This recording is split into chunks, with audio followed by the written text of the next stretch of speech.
ഇതൊരു age pyramid, human പോപ്പുലേഷൻ്റെ age പിരമിഡിൻ്റെ റെപ്രസെൻറ്റേഷനാണ് കാണിച്ചേക്കണേ. നമ്മൾ പറഞ്ഞു എന്താണ് ഏജ് പിരമിഡ് എന്ന് പറഞ്ഞു കഴിഞ്ഞാൽ ഏജ് ഡിസ്ട്രിബ്യൂഷൻ. ഏജ് ഡിസ്ട്രിബ്യൂഷൻ എന്ന് പറഞ്ഞാൽ percentage of individuals of A given age or age group. അതിനെ നമ്മൾ പോപ്പുലേഷനുമായിട്ട് പ്ലോട്ട് ചെയ്യുമ്പോൾ കിട്ടുന്ന റിസൾട്ടിങ് സ്ട്രക്ചറിനെയാണ് നമ്മൾ ഏജ് പിരമിഡ് എന്ന് പറയുക. സോ ഒരു ഏജ് പിരമിഡിൽ നമ്മൾ പറഞ്ഞിട്ടുണ്ടായിരുന്നു pre reproductive, reproductive and post reproductive ആയിട്ടുള്ള ഏജ് ഗ്രൂപ്പുകളെ നമുക്ക് കാണാൻ പറ്റും. സോ ഒരു ഹ്യൂമൻ പോപ്പുലേഷനിൽ ഏജ് പിരമിഡ് എന്ന് പറയുന്നത് generally age distribution of male and female in A combined diagram. ഒരു കമ്പൈൻഡ് ഡയഗ്രത്തിൽ മെയിലിൻ്റെയും ഫീമെയിലിൻ്റെയും ഏജ് ഡിസ്ട്രിബ്യൂഷൻ നമുക്ക് ഒരു ഹ്യൂമൻ പോപ്പുലേഷൻ്റെ ഏജ് പിരമിഡിൽ കാണാൻ സാധിക്കുന്നതാണ്. സോ നമുക്ക് കാണാം എക്സ്പാൻഡിങ്, സ്റ്റേബിൾ ആൻഡ് ഡിക്ലൈനിങ്. നമ്മൾ മൂന്ന് ഏജ് ഗ്രൂപ്പുകൾ പറഞ്ഞിരുന്നു. എക്സ്പാൻഡിങ് ഉദ്ദേശിക്കുന്നത് ഗ്രോയിങ് പോപ്പുലേഷൻ ആണ്. അതുപോലെ സ്റ്റേബിൾ എന്ന് പറഞ്ഞത് അതായത് സീറോ ഗ്രോത്ത് ഉള്ള റീപ്രൊഡക്റ്റീവ് സ്റ്റേജിലുള്ള ഇതാണ്. ഡിക്ലൈനിങ് എന്ന് പറഞ്ഞത് നമ്മൾ പറഞ്ഞ പോസ്റ്റ് റീപ്രൊഡക്റ്റീവ് ആയിട്ടുള്ളതാണ് നമ്മൾ ഇവിടെ കാണിച്ചിരിക്കുന്ന ഡയഗ്രാം. സോ എക്സ്പാൻഡിങ് പോപ്പുലേഷൻ ആണെങ്കിൽ, സോ എക്സ്പാൻഡിങ് പോപ്പുലേഷൻ എന്ന് പറയുന്നത് നമ്മൾ പറഞ്ഞു ബ്രോഡ് ബേസ്ഡ് ആണ്. സോ എക്സ്പാൻഡിങ് അഥവാ ഗ്രോയിങ് പോപ്പുലേഷൻ എന്ന് പറയുന്നത് അത് ബ്രോഡ് ആയിരിക്കും, അത് ബ്രോഡ് ബേസ്ഡ് ആയിരിക്കും. എക്സ്പാൻഡിങ് അഥവാ ഗ്രോയിങ് പോപ്പുലേഷൻ അവിടെ പ്രീ റീപ്രൊഡക്റ്റീവ് ഏജ് ഗ്രൂപ്പുകളാണ് കൂടുതൽ കാണുന്നത്. സോ എക്സ്പാൻഡിങ് നമ്മൾ പറഞ്ഞിരുന്നു യങ് മെമ്പേഴ്സ് ഉള്ളതാണ് എന്ന് പറഞ്ഞിരുന്നു. അതായത് ഗ്രോയിങ് അഥവാ പ്രീ റീപ്രൊഡക്റ്റീവിലുള്ളത് മുഴുവൻ എന്തായിരുന്നു ഗ്രോയിങ് മെമ്പേഴ്സ് അഥവാ യങ് മെമ്പേഴ്സ് ആണ്, റാപ്പിഡായിട്ട് ഗ്രോ ചെയ്യുന്നു. സോ അതാണ് എക്സ്പാൻഡിങ് അഥവാ growing population pre reproductive age ഗ്രൂപ്പിലുള്ളത്. സോ അത് ബ്രോഡ് ബേസ്ഡ് ആണ് എക്സ്പാൻഡിങ് അഥവാ ഗ്രോയിങ് പോപ്പുലേഷൻ. സോ ഇവിടെ പ്രീ റീപ്രൊഡക്റ്റീവിലുള്ളത് ഒരു 100% ആണെന്ന് വിചാരിക്കാം. അതുപോലെ റീപ്രൊഡക്റ്റീവ് സ്റ്റേജ് ഈ ബ്ലൂ ആ രണ്ട് അത് 70%ഉം പോസ്റ്റ് റീപ്രൊഡക്റ്റീവ് 30%ഉം ആയിരിക്കും. സോ ഒരു ഓൾമോസ്റ്റ് എന്ന് പറയുകയാണെങ്കിൽ സോ ഇപ്പുറത്തെ സൈഡ് മെയില് ഇപ്പുറത്തെ സൈഡ് ഫീമെയിലാണെന്ന് വിചാരിക്കാം. നമുക്ക് പാർട്ടീഷനായിട്ട് so left side male right side female. So ഇത് 100%, റീപ്രൊഡക്റ്റീവ് ഒരു 70%, പോസ്റ്റ് റീപ്രൊഡക്റ്റീവ് ഒരു 30%. സോ അങ്ങനെയുള്ള പോപ്പുലേഷൻ ഇതൊരു കൂടുതൽ പ്രീ റീപ്രൊഡക്റ്റീവ് കൂടുതൽ നമ്പറും റീപ്രൊഡക്റ്റീവ് അതിനേക്കാളും കുറവും പിന്നെ പോസ്റ്റ് റീപ്രൊഡക്റ്റീവ് വളരെ കുറവുമുള്ളതാണ് നമ്മൾ പറഞ്ഞ എക്സ്പാൻഡിങ് അഥവാ ഗ്രോയിങ് പോപ്പുലേഷൻ. അവിടെ കൂടുതൽ മെമ്പേഴ്സ് യങ് മെമ്പേഴ്സ് ആയിരിക്കും. പ്രീ റീപ്രൊഡക്റ്റീവ് ആ യങ് മെമ്പേഴ്സ് ആയിരിക്കും കൂടുതലുണ്ടാവും. അതുകൊണ്ടാണ് ഇവിടെ 100% എന്ന് പറയുന്നത്. പിന്നെ 70% reproductive, 30% post reproductive. So expanding അഥവാ ഗ്രോയിങ് പോപ്പുലേഷൻ്റെ പ്രത്യേകത അതിൻ്റെ സ്ട്രക്ചർ എന്തായിരിക്കും broad based. Pre reproductive young members ഉള്ളത് ഒരു ബ്രോഡ് ബേസ്ഡ് ആയിട്ടുള്ള പിക്ചർ ആയിരിക്കും, ഏജ് പിരമിഡ് ആയിരിക്കും. രണ്ടാമത്തേതാണ് സ്റ്റേബിൾ പോപ്പുലേഷൻ. സോ സ്റ്റേബിൾ പോപ്പുലേഷൻ്റെ സ്ട്രക്ചർ എന്ന് പറയുന്നത് ബെൽ ഷേപ്പ്ഡ് ആണ്. സോ ഇവിടെയും നമ്മൾ ഇപ്പുറത്ത് മെയില് ഇപ്പുറത്ത് ഫീമെയിൽ. സോ സ്റ്റേബിൾ പോപ്പുലേഷൻ ഒരു ബെൽ ഷേപ്പ്ഡ് ആയിട്ടുള്ള ഒരു പിക്ചറാണ്.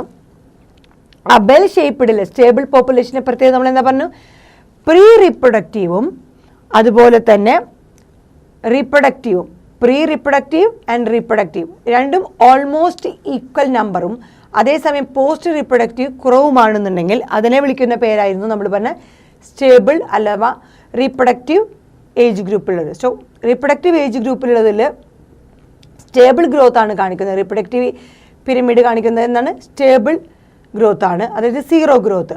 അവിടെ പ്രീ റീപ്രൊഡക്റ്റീവിലുള്ള നമ്പേഴ്സും റീപ്രൊഡക്റ്റീവിലുള്ള ഈ രണ്ട് ബ്ലൂ അത് രണ്ടും ഓൾമോസ്റ്റ് ഈക്വൽ നമ്പറാണ് നമുക്ക് കാണാൻ പറ്റും. അതേസമയം പോസ്റ്റ് റീപ്രൊഡക്റ്റീവുള്ള ഏജ് ഗ്രൂപ്പിലുള്ളവർ കുറവ് നമ്പറും ആയിരിക്കും. ഇങ്ങനത്തെ ആ ഒരു ഏജ് പിരമിഡാണ് സ്റ്റേബിൾ പോപ്പുലേഷൻ. അതിൻ്റെ ഷേപ്പാണ് ബെൽ ഷേപ്പ്ഡ്.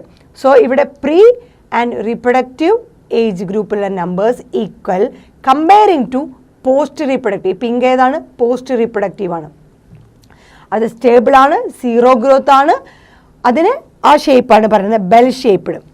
മൂന്നാമത്തെയാണ് നമ്മൾ പറഞ്ഞ ഡിക്ലൈനിങ് പോപ്പുലേഷൻ. ആ ഡിക്ലൈനിങ് പോപ്പുലേഷൻ്റെ ഷേപ്പിനെ വിളിക്കുന്ന പേരാണ് ഏൺ ഷേപ്പ്ഡ്, URN. ഏൺ ഷേപ്പ്ഡാണ് ഈ ഡിക്ലൈനിങ് പോപ്പുലേഷൻ. ഈ ഡിക്ലൈനിങ് പോപ്പുലേഷൻ്റെ ഷേപ്പാണ് ഏൺ ഷേപ്പ്ഡ്. അവിടെ post reproductive number age group ആയിരിക്കും കൂടുതൽ. ഈ യെല്ലോ ഏതാണ് പ്രീ റീപ്രൊഡക്റ്റീവ്, ബ്ലൂ എന്താണ് റീപ്രൊഡക്റ്റീവ്.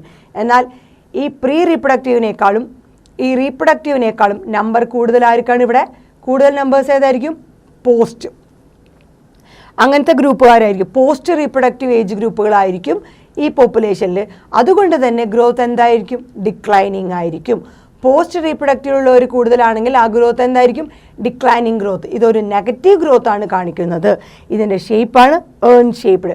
അതേസമയം ഇതെന്ത് ഗ്രോത്ത് ആണ് കാണിക്കുന്നത്? എക്സ്പാൻഡിങ് അഥവാ ഗ്രോയിങ് പോപ്പുലേഷൻ ആണ് കാണിക്കുന്നത്. ഇതെന്താണ്? ഒരു പോസിറ്റീവ് ഗ്രോത്ത് ആണ്. പ്രീ റീപ്രൊഡക്റ്റീവ് 100%, റീപ്രൊഡക്റ്റീവ് പെർസെൻറ്റേജ് 70, അതേസമയം post reproductive 30%. Growing population, positive growth, young members കൂടുതലും. അപ്പോൾ അതിൻ്റെ ഷേപ്പ് എന്താണ് നമ്മൾ പറഞ്ഞത്? Broad based. സ്റ്റേബിൾ ആണെങ്കിൽ പ്രീ റീപ്രൊഡക്റ്റീവായ യെല്ലോ ആൻഡ് റീപ്രൊഡക്റ്റീവായ ബ്ലൂ രണ്ടും almost equal comparing to post reproductive. Post റീപ്രൊഡക്റ്റിനേക്കാളും കൂടുതൽ നമ്പർ ഇവരായിരിക്കും. അപ്പോൾ അതിന് ഗ്രോത്ത് ഒന്നും പ്രത്യേകിച്ച് പറയാനില്ല. സ്റ്റേബിൾ അഥവാ സീറോ ഗ്രോത്ത് ആയിരിക്കും. അത് ബെൽ ഷേപ്ഡ് ആയിരിക്കും. അവിടെ തന്നെ നോക്കുകയാണെങ്കിൽ ഒരു പ്രീ റീപ്രൊഡക്റ്റീവ് ഒരു 70% ആണെന്നുണ്ടെങ്കിൽ റീപ്രൊഡക്റ്റീവ് ഒരു 60% ഉണ്ടായിരിക്കും. അതേസമയം പോസ്റ്റ് റീപ്രൊഡക്റ്റീവ് ഒരു 40% ആയിരിക്കും. അവിടെ സ്റ്റേബിൾ ഗ്രോത്ത് ആണ്. ഫർദർ ഗ്രോത്ത് ഒന്നും ഉണ്ടാവില്ല. സീറോ ഗ്രോത്ത്, മെച്യൂർഡ് ആയിട്ടുള്ള ഒരു പോപ്പുലേഷൻ എന്ന് പറയാം. അതാണ് ആ സ്റ്റേബിൾ. അതിൻ്റെ ഷേപ്പാണ് പറഞ്ഞ ബെൽ ഷേപ്ഡ്. മൂന്നാമത്തെ ഡിക്ലൈനിങ് ആയിട്ട് നെഗറ്റീവ് ഗ്രോത്ത് കാണിക്കുന്നതാണ് നമ്മൾ പറഞ്ഞ പോസ്റ്റ് റീപ്രൊഡക്റ്റീവ് നമ്പേഴ്സ് കൂടുതൽ ഏജ് ഗ്രൂപ്പുള്ളത് കൂടുതലും, അതേസമയം മറ്റവരൊക്കെ അതിനേക്കാളും കുറവായിരിക്കും. സോ പോസ്റ്റ് റീപ്രൊഡക്റ്റീവ് ഏജ് ഗ്രൂപ്പുള്ളവർ കൂടിക്കഴിഞ്ഞാൽ അവിടെ ഗ്രോത്ത് കുറവായിരിക്കും, ഡിക്ലൈനിങ് ആയിരിക്കും. അത് ഏൺ ഷേപ്ഡ് എന്നാണ് പറയാം. ഇവിടെ ഒരു പ്രീ റീപ്രൊഡക്റ്റീവ് 40% പറയാം, അതുപോലെ റീപ്രൊഡക്റ്റീവ് 60% പറയാം. ഇവിടെ അത് വെച്ച് നോക്കുമ്പോൾ ഒരു 50%-യേക്കാൾ കൂടുതൽ പോസ്റ്റ് റീപ്രൊഡക്റ്റീവ് ഏജ് ഗ്രൂപ്പുള്ളവരാണ് കൂടുതൽ. സോ അവിടെ ഗ്രോത്ത് നടക്കുന്നില്ല, ഡിക്ലൈനിങ് അഥവാ നെഗറ്റീവ് ഗ്രോത്ത്. ഇത് പോസിറ്റീവ് ഗ്രോത്ത്, ഇത് നെഗറ്റീവ് ഗ്രോത്ത്, ഇത് സീറോ ഗ്രോത്ത്. പ്രീ റീപ്രൊഡക്റ്റീവ് കൂടുതൽ, ഇത് റീപ്രൊഡക്റ്റീവും പ്രീ റീപ്രൊഡക്റ്റീവ് ഓൾമോസ്റ്റ് ഈക്വൽ, ഇവിടെ പോസ്റ്റ് റീപ്രൊഡക്റ്റീവ് കൂടുതലും. സോ ഇത് 3 തരത്തിലുള്ള ഏജ് പിരമിഡാണ് ഹ്യൂമൻ പോപ്പുലേഷൻ്റെ കാണിക്കുന്നത്. ഗ്രോയിങ് അഥവാ എക്സ്പാൻഡിങ്, സ്റ്റേബിൾ ആൻഡ് ഡിക്ലൈനിങ്. ഷേപ്പുകൾ നമ്മൾ ഒരിക്കൽ കൂടി പറയാം. എക്സ്പാൻഡിങ് എന്നുള്ള population, growing population broad based ആണ്. സ്റ്റേബിൾ പോപ്പുലേഷൻ്റെ ബെൽ ഷേപ്ഡ് ആണ്. ഡിക്ലൈനിങ് അഥവാ നെഗറ്റീവ് ഗ്രോത്ത് കാണിക്കുന്ന അതിൻ്റെ population urn shaped age pyramid.